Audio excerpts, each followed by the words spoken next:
देखो बेटा, कल हम लोग इससे पहले मात्रक और आंकिक मान में क्या निकाल चुके थे? संबंध। ठीक है ना? तो उसके आगे अब हमारा अगला टॉपिक है मूल राशियां तथा मूल मात्रक, या जिसको बोल सकते हैं fundamental quantities and fundamental units. होती क्या है बेटा? हमने पहले तो सबसे पहले इसमें कल पढ़ा था भौतिक राशियाँ। भौतिक राशियाँ क्या थी? वे राशियाँ जिन्हें किसी भी प्रकार, चाहे तो प्रत्यक्ष विधि से या अप्रत्यक्ष विधि से क्या किया जा सके, मापा जा सके, क्या भौतिक राशियाँ कहलाती हैं। अब उनमें से कुछ राशियाँ ऐसी मानी जाती हैं जिनमें हम ये मानते हैं कि किसी दूसरे पर निर्भर नहीं करती हैं। तो कुछ ऐसी राशियां लेते हैं हम जो किसी अन्य भौतिक राशि पर निर्भर नहीं करती, मतलब अपने आप में पूरी तरह से क्या होती हैं? स्वतंत्र। यानी कि अगर उनका हमें मान निकालना है तो किसी अन्य भौतिक राशि की सहायता की कोई ज़रूरत नहीं है, और वे राशियां ही क्या कहलाती हैं? मूल राशियां। क्या कहलाती हैं? मूल राशियां। और इन मूल राशियों के मात्रकों को क्या कहते हैं हम लोग? मूल मात्रक। क्या कहते हैं? मूल मात्रक। तो परिभाषा देखो, वे भौतिक राशियां जो अन्य किसी भौतिक राशि पर निर्भर नहीं करती हैं क्या कहलाती हैं? मूल राशियां कहलाती हैं। और मूल राशियों के जो मात्रक होते हैं उनको ही हम लोग क्या कहते हैं? मूल मात्रक कहते हैं। अब इन मूल राशियों की अगर संख्या की बात करें तो मूल राशियां 7 होती हैं बेटा। कितनी होती हैं? 7। तो मूल राशियां जो हैं बेटा वो कितनी होती हैं? 7 होती हैं। तो मूल राशियां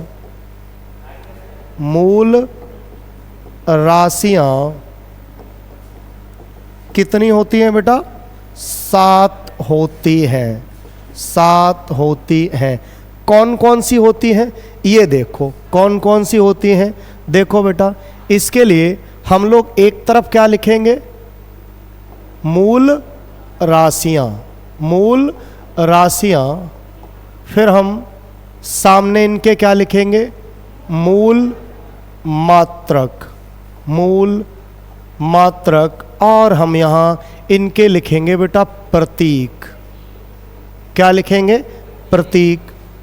कौन सी हैं देखो तो मूल राशियां कौन सी हैं? पहली लंबाई या दूरी कह सकते हो, एक ही बात है। लंबाई, चौड़ाई, ऊंचाई, दूरी एक ही बात है, लंबाई। दूसरी बेटा द्रव्यमान। दूसरी द्रव्यमान। नंबर 3 समय। और नंबर 4 ताप। नंबर 5 वैद्युतधारा। नंबर 5 क्या होता है बेटा? वैद्युतधारा। नंबर 6 पदार्थ की मात्रा। नंबर 6 क्या होती है बेटा? पदार्थ की मात्रा। और नंबर 7 होती है ज्योति तीव्रता। ज्योति तीव्रता। आप कुछ को तो आप अच्छी तरह से जानते होंगे। लंबाई है, द्रव्यमान है, समय है, ताप है, वैद्युतधारा है, या पदार्थ की मात्रा है, या ज्योति तीव्रता। ज्योति तीव्रता वास्तव में प्रकाश की मात्रा होती है। प्रकाश की मात्रा को मापा जाता है इसमें। ज्योति तीव्रता में किसको मापा जाता है? प्रकाश की मात्रा को। तो ये 7 ऐसी राशियां मानी जाती हैं जो किसी दूसरे पर निर्भर नहीं करती, और इन 7 राशियों को ही हम क्या कहते हैं बेटा? मूल राशियां। क्या कहते हैं? मूल राशियां। और इनके मात्रकों को क्या कहते हैं? मूल मात्रक। अब मात्रक कौन से हैं? जैसे लंबाई या दूरी का मीटर, द्रव्यमान का बेटा किलोग्राम, समय का सेकंड, ताप का केल्विन। ताप का क्या होता है? केल्विन। वैद्युतधारा का, हाँ बिल्कुल सही, एम्पियर बेटा।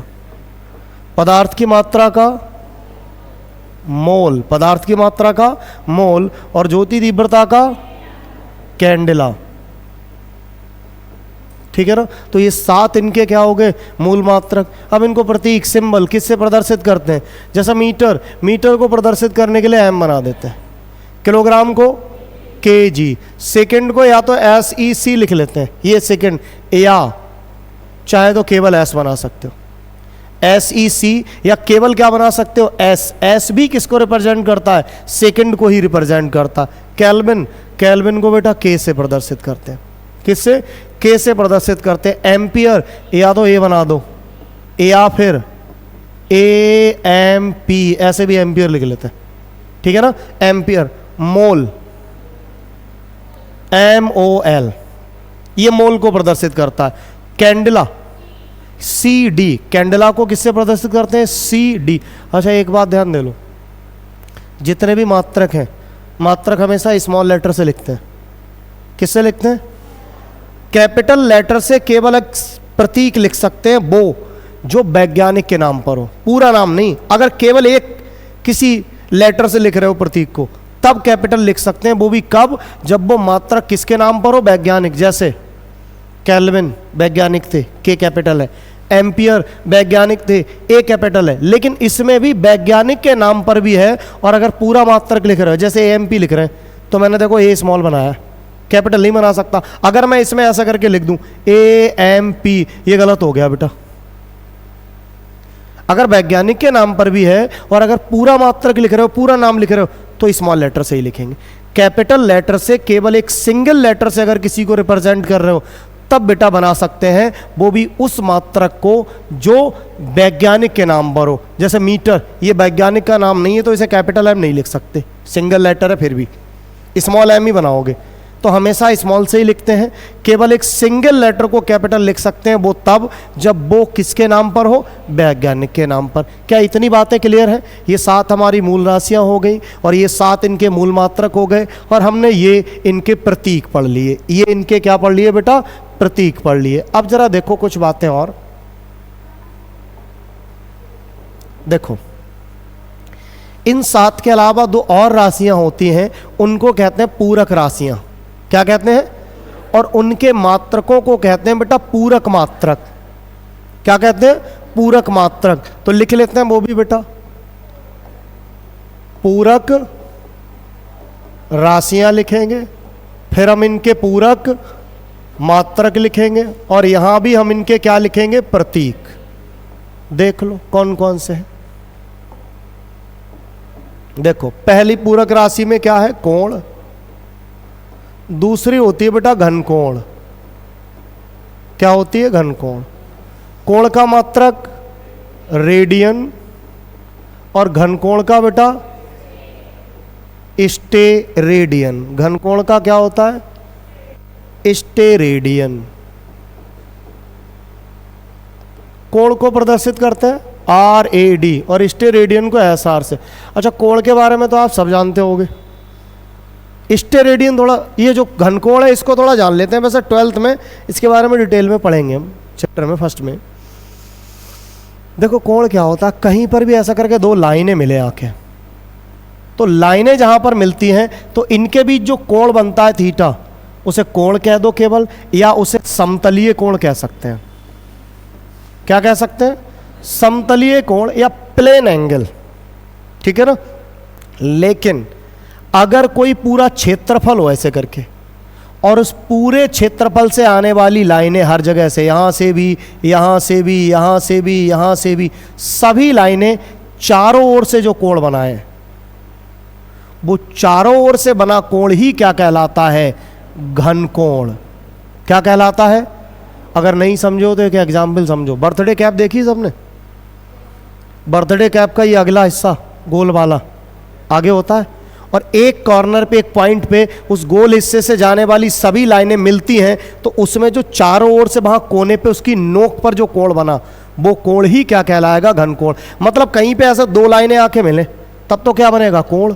और अगर पूरे क्षेत्रफल से आने वाली लाइन ऐसा करके चारों ओर से मिले तो वहां क्या बनेगा? घनकोण। क्या बनेगा? घनकोण। क्या कोण और घनकोण समझ गए? तो कोण का मात्रक क्या होता है? रेडियन। घनकोण का क्या होता है? स्टेरेडियन। और ये दोनों हमारी पूरक राशियां कहलाती हैं, और इनके मात्रकों को हम क्या कहते हैं? पूरक मात्रक कहते हैं। क्या इतनी बातें आप सभी को क्लियर हैं? चलिए अब आगे बढ़ते हैं अगले टॉपिक की ओर। इसके बाद है हमारी व्युत्पन्न राशियां तथा व्युत्पन्न मात्रक, या इनको बोल सकते हैं derived quantities and derived units. Derived quantities and derived units. क्या होती हैं। देखो अभी हमने 7 मूल राशियां पढ़ी थी जो किसी दूसरे पर निर्भर नहीं करती, मतलब जिनका मान निकालना है तो किसी दूसरे की सहायता की कोई ज़रूरत नहीं है। लेकिन उनके अलावा फिजिक्स में जितनी भी राशियां हैं लगभग वो सब की सब उन मूल राशियों की सहायता से ही ज्ञात की जाती हैं। किसकी सहायता से? मूल राशियों की सहायता से। और उन 7 के अलावा अन्य कोई भौतिक राशि का अगर मात्रक लिख रहे हैं तो वो भी उन्हीं 7 मूल मात्रकों के द्वारा लिखा जाता है। तो वे भौतिक राशियां जिनके मान किसके द्वारा प्राप्त किए जाते हैं? मूल राशियों के द्वारा।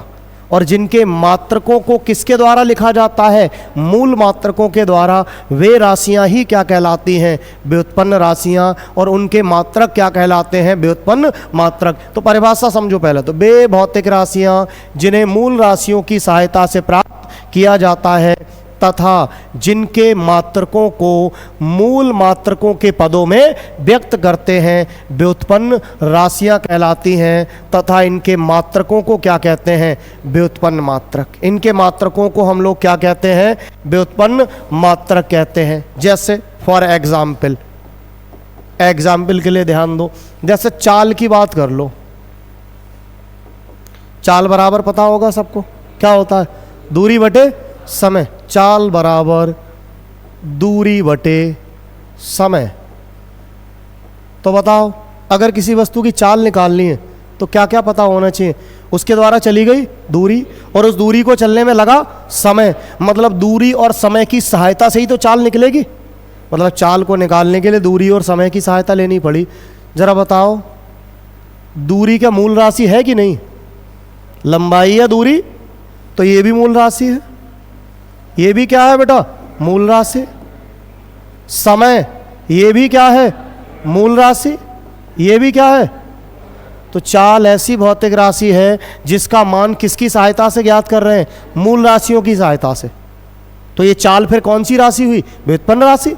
भाई ऐसी राशि जिसका मान किसके द्वारा प्राप्त किया जाए? मूल राशियों के द्वारा। तो देख रहे हो चाल का मान दो मूल राशियों की सहायता से मिल रहा है। तो चाल कौन सी राशि हो गई? व्युत्पन्न राशि। अब हम कहें ऐसा करो चाल का मात्रक लिख लो। चाल का क्या लिख लो? मात्रक। चाल का मात्रक। चाल का मात्रक लिख लो।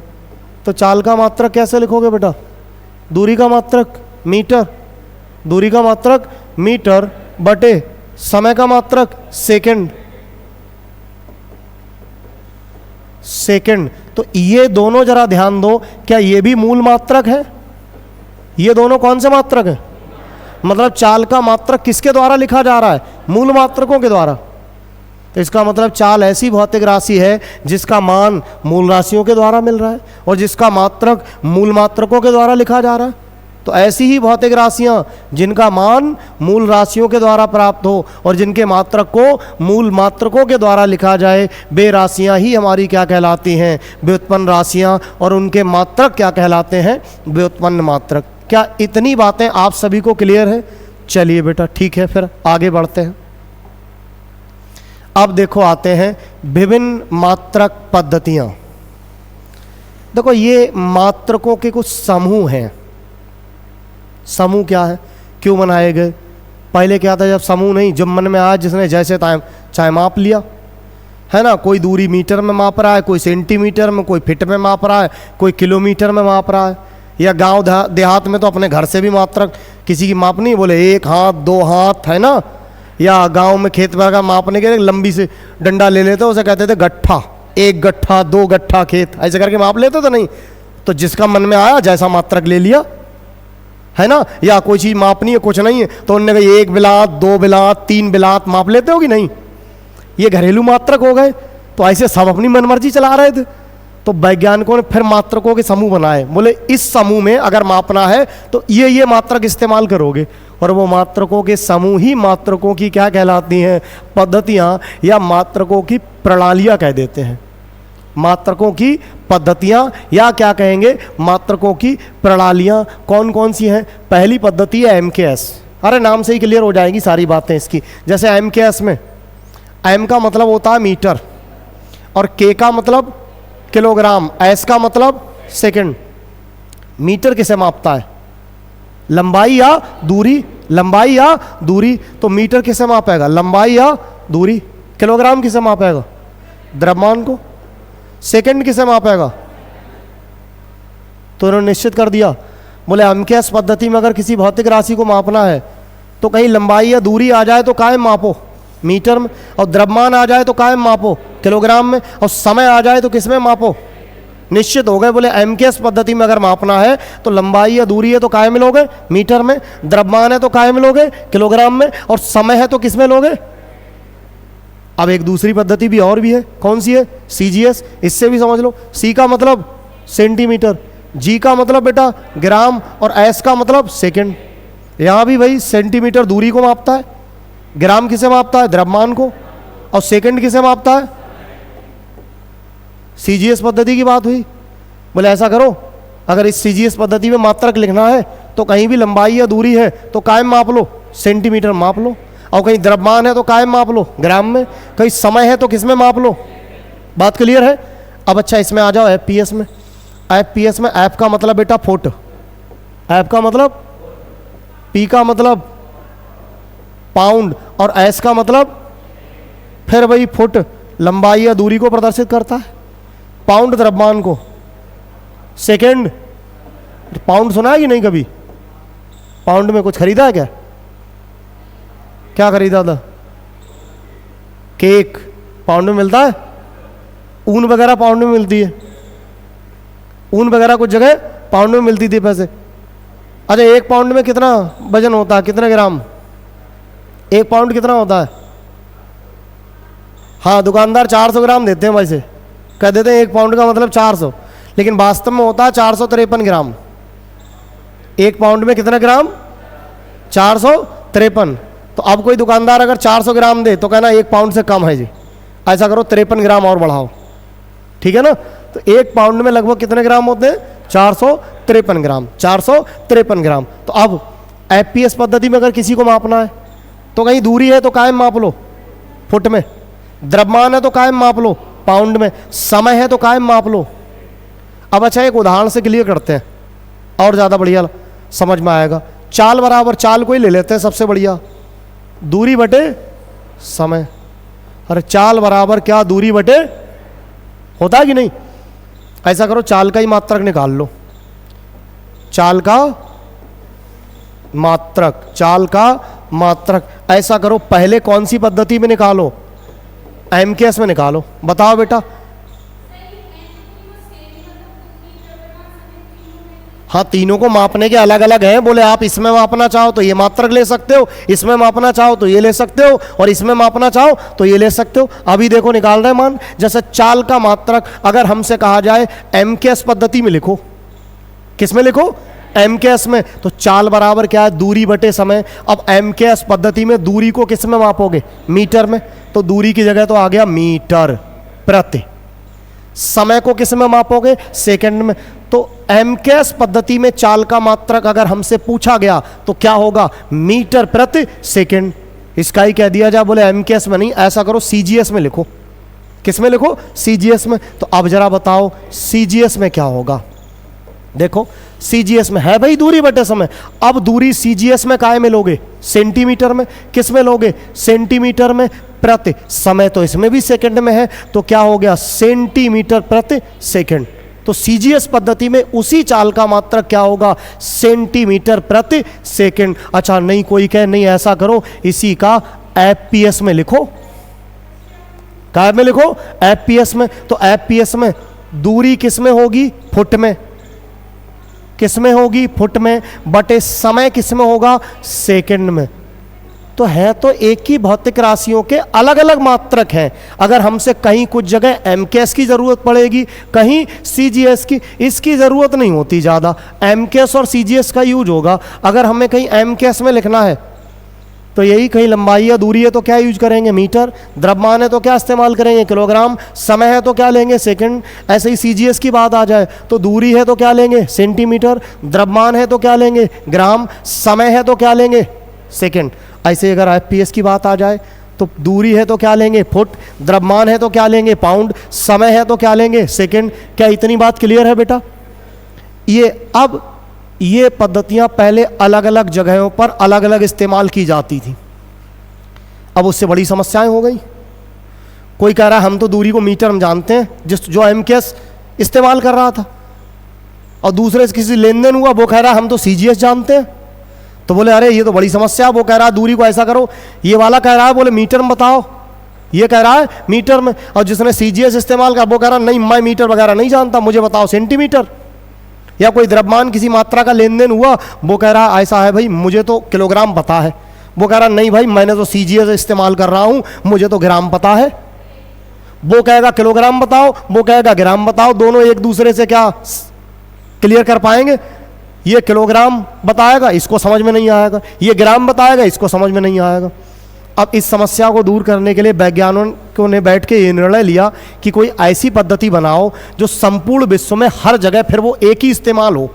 ये अलग अलग जगहों पर अलग अलग इस्तेमाल की जाती थी पहले, लेकिन फिर बाद में मात्रकों की एक ऐसी पद्धति बनाई गई जो सभी जगह एक ही पद्धति अब संपूर्ण विश्व में इस्तेमाल की जाती है, और उसे नाम दिया गया मात्रकों की अंतर्राष्ट्रीय पद्धति, या शॉर्ट में कह देते हैं एसआई पद्धति।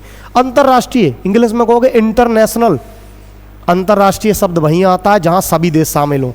जैसे खेल वगैरह चलते हैं जिसमें सभी देशों की टीमें हिस्सा लें, कहते हो अंतर्राष्ट्रीय खेल चल रहे हैं, इंटरनेशनल गेम्स, है ना। तो एक ऐसी पद्धति बनाई गई जो अब इस समय वर्तमान में सभी देशों में इस्तेमाल की जाती है, और उस पद्धति को ही क्या नाम दिया गया? अंतर्राष्ट्रीय पद्धति, या शॉर्ट में कह देते हैं एसआई पद्धति। वास्तव में जो एसआई पद्धति है वो कोई नई पद्धति है ही नहीं बेटा। अभी हमने सबसे पहले कौन सी पढ़ी है? एमकेएस। इस एमकेएस का ही थोड़ा विस्तार कर दिया। क्या कर दिया? विस्तार क्या कर दिया? ये मीटर, किलोग्राम, सेकंड, इसमें जो मात्रक तीन इस्तेमाल कर रहे हो, ये तीनों मूल मात्रक ही तो हैं।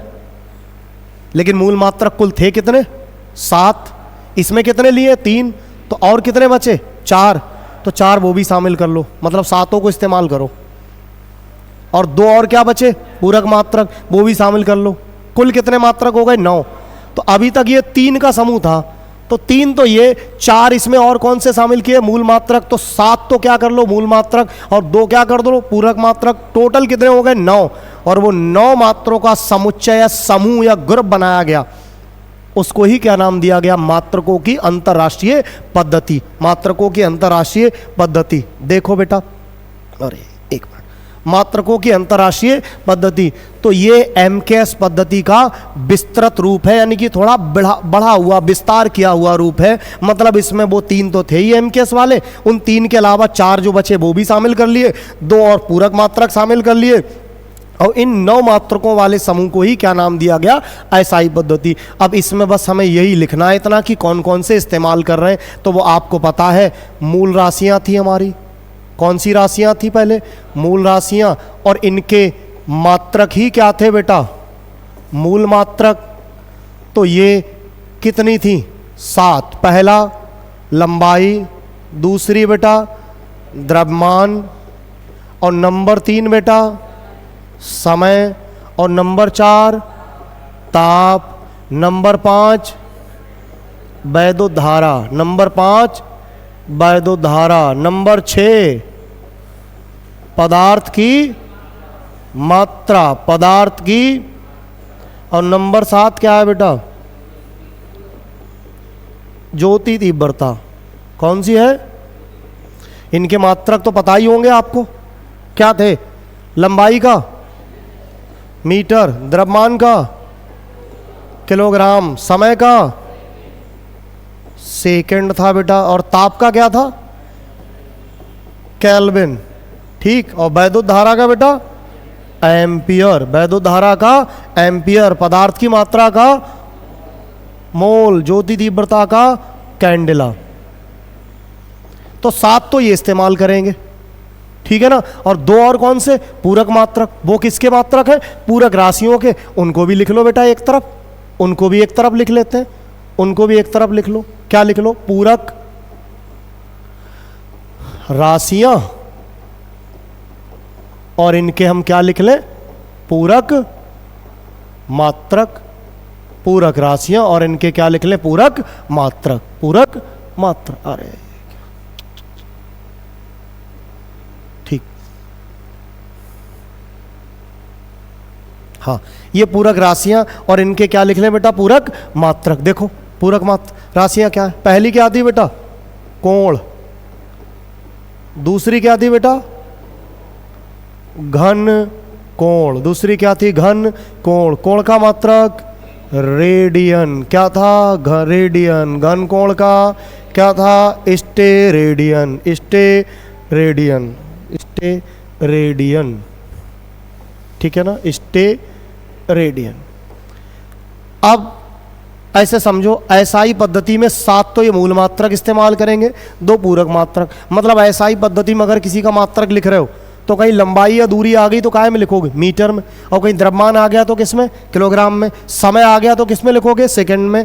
ताप आ गया तो किस में लिखोगे, केल्विन में। वैद्युत धारा आ गई तो किस में लिखोगे, एम्पियर में। पदार्थ की मात्रा आ गई तो किस में लिखोगे, मोल में। और ज्योति तीव्रता आ गई तो किस में लिखोगे, कैंडेलाम। किस में लिखोगे, कैंडेलाम में। और अगर कहीं कोण आ गया तो किस में लिखोगे, रेडियन में। घन कोण आ गया तो किस में लिखोगे, स्टेरेडियन में। और ये जो ये 9 मात्रकों का समूह बना है, संपूर्ण विश्व में इस समय यही इस्तेमाल किया जा रहा है और इसको ही मात्रकों की ऐसाई पद्धति कहते हैं। क्या कहते हैं, ऐसाई पद्धति। और इसके मात्रक को हम कहते हैं ऐसाई मात्रक।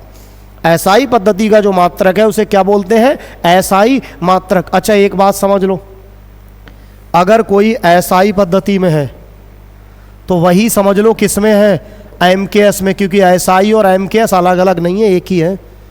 एमकेएस का ही तो थोड़ा विस्तार कर दिया। देखो यही तो एमकेएस है तीनों, तो ये तो इसमें ही शामिल है। तो अगर कोई मात्रक मैंने एमकेएस में लिखाया, अब आपसे पूछ लिया ऐसाई में, तो आपको सर वो तो लिखाया ही नहीं। अरे भाई वही तो है, एक ही बात है भाई, है एक ही बात है। जो एमकेएस में है वही किस में, एसआई में। या जो एसआई पद्धति में है वही किस में है, एमकेएस में। क्या इतनी बातें क्लियर हैं? चलिए फिर आगे बढ़ते हैं अगले टॉपिक की ओर। अगला टॉपिक है हमारा विमाएं या डायमेंशंस। देखो विमाएं क्या होती हैं।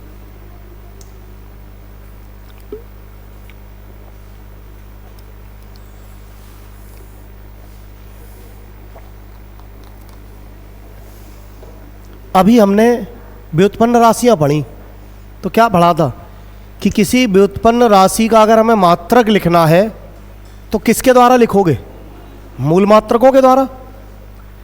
और उन मूल मात्रकों के ऊपर जो घातें लगाएंगे, क्या लगाएंगे, वो घातें ही उस भौतिक राशि की क्या कहलाएंगी, विमाएं। क्या कहलाएंगी, विमाएं। तो यहां पहले लिखता हूं मैं, क्या होती है परिभाषा। किसी भौतिक राशि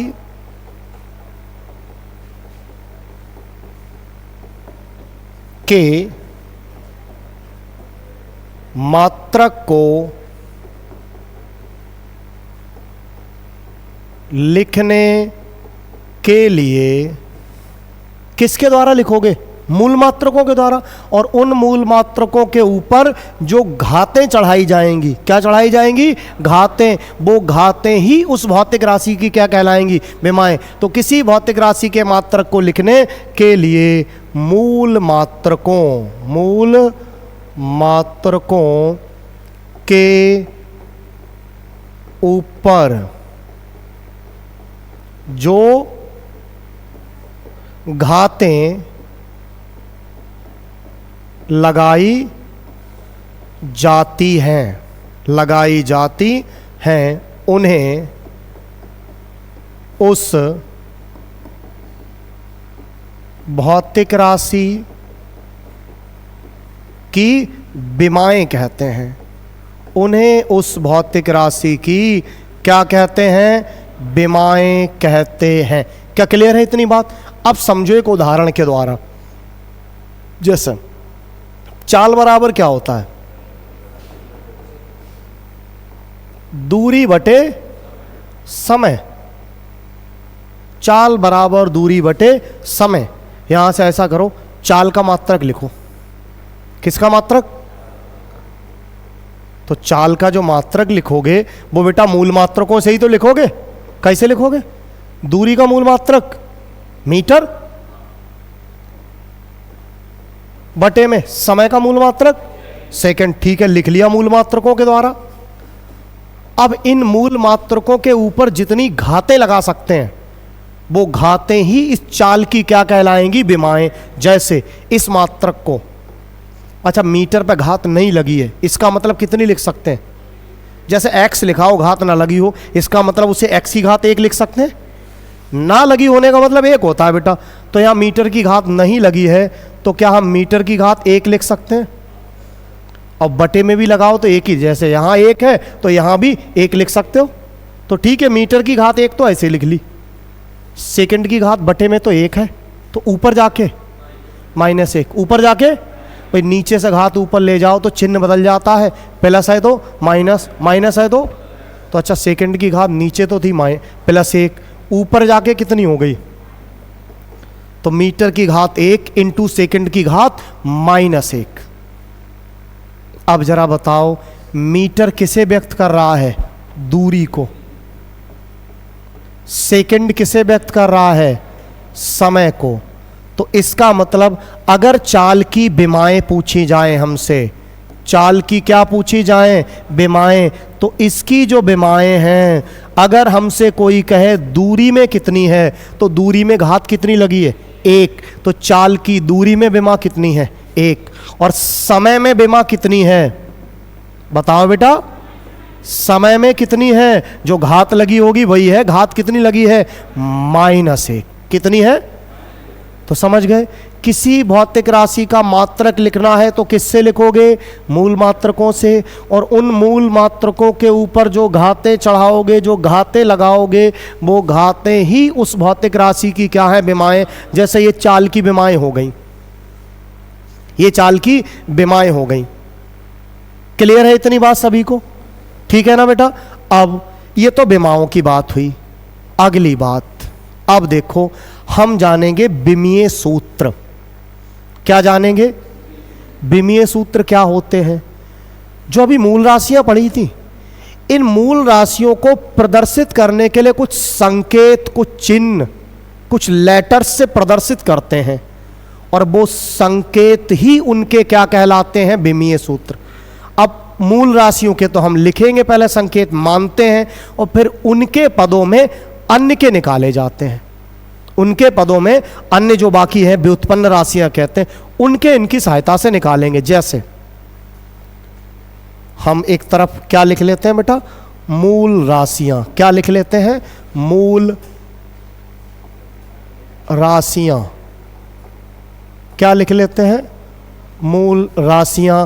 और इनको प्रदर्शित करने के लिए क्या लिखेंगे? कुछ संकेत। और वो संकेत ही इनके क्या कहलाएंगे? विमीय सूत्र। वो संकेत ही इनके क्या कहलाएंगे? विमीय सूत्र। देखो मूल राशियां कौन कौन सी है? पहली लंबाई या दूरी कह दो, एक ही बात है। लंबाई है, दूरी है, चौड़ाई है, ऊंचाई है, सब एक ही बात है। ठीक है ना। तो लंबाई या दूरी। दूसरी द्रव्यमान।